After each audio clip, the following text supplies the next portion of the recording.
St. Peter's friends. Welcome back. Thanks. I'm glad. It's good to see you again. We're going to go back up the mountain and talk some more about the teachings that Jesus gave his followers. But you guys have been talking about the tallest thing you ever climbed? Let me think about that. I'll see you. Come on, let's go.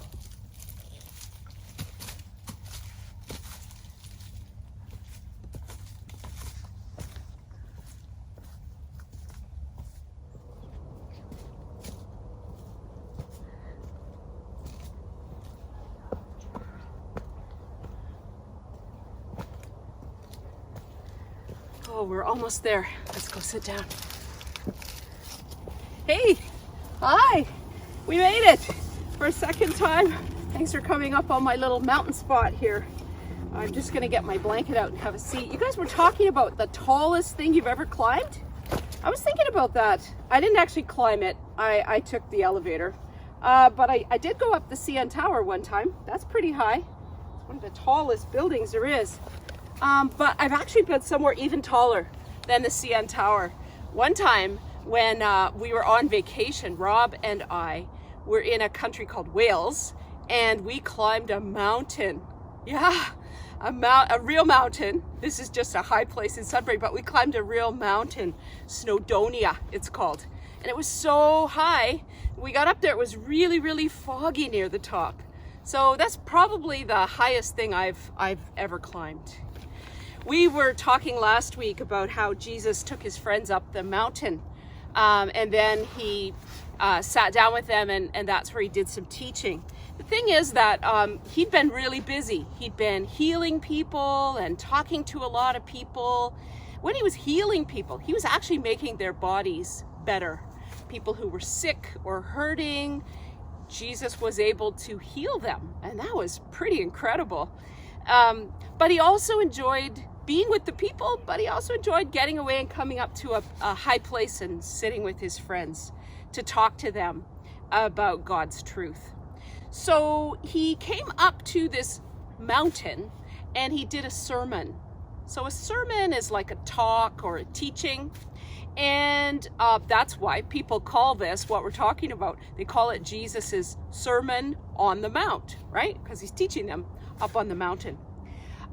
People like to go up on mountains. I don't know, they feel closer to God. There's actually a lot of Bible stories about where people met God on a mountain or a high place. Moses, when he got the 10 Commandments from God, he was up on a mountain at the time. Elijah, he's another one, was up on a mountain. And this teaching of Jesus, he went up on the mountain with his friends to talk to them about some things that he thought were really important, and some things that he wanted to help them understand about how stuff works. The world works one way, but he was teaching about the kingdom of God, where things work differently. And it's important that Jesus wanted them to know, stuff isn't always just the way it appears. Sometimes there's other things going on, and it's important to think about those. So he invited his friends to come on this hike up the mountain with him, and I'm really glad that you're here today with me on my little mountain here in Sudbury behind my house.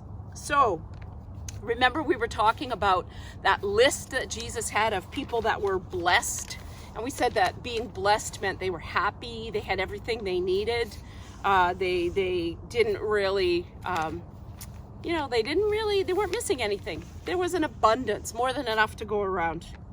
So here's the thing about Jesus's teaching. I said this last time, like sometimes when Jesus said things, I don't know, it makes me go, what? What does that even mean? It kind of sounds backwards or upside down. Like Jesus told them about people being blessed or happy. Listen, this is what he said. Blessed are the poor in spirit. Why would that be happy?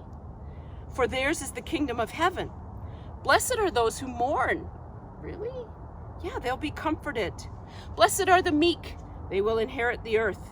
Blessed are those who are hungry and thirsty for righteousness. They will be filled. Blessed are the merciful. They'll find mercy. Blessed are the pure in heart. They will see God. Blessed are the peacemakers. They'll be called the children of God. And blessed are those who are persecuted for righteousness' sake, for theirs is the kingdom of God, the kingdom of heaven. And blessed are you when people revile you, persecute you, utter all kinds of evil against you, falsely on my account. Rejoice, be glad. Really? Yeah, he said, rejoice, be glad, for your reward is great in heaven. For in the same way, they persecuted the prophets before you. Man, the people who were listening to Jesus that day must have thought, what? That sounds backwards.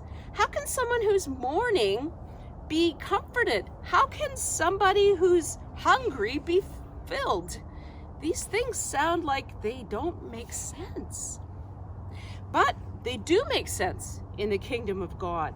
Meek, gentle people being the powerful ones, not on earth, but in the kingdom of heaven, it works differently.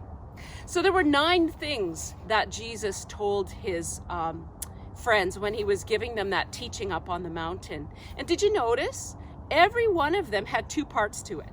So first he says, blessed are those who, and then the second part is a promise. So the first part is like a statement about, blessed are the poor in spirit. Okay, why is that a blessing? Because theirs is the kingdom of heaven. So he gives a blessing and a promise. And, Jesus wasn't just healing people's bodies.